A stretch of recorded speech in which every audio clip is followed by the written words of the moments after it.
Hi, I'm Sarah from TANDA, and today I'm going to explain the difference between smoke detector and heat detector.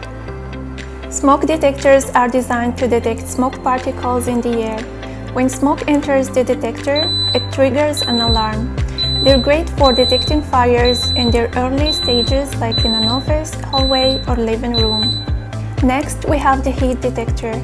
Unlike smoke detectors, heat detectors are triggered by either a fixed temperature or the rate of temperature rise. They are designed to respond to the actual heat from a fire in areas where smoke detecting might cause false alarms, like in a kitchen, dusty warehouse, garage, or bathroom.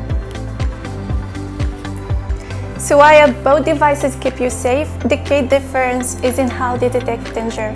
Smoke detectors sense airborne particles, while heat detectors react to temperature changes. At TANDA, we offer both smoke and heat detectors to suit your safety needs. Visit us today to learn more about our solutions. Thank you for watching and see you in the next video. Bye.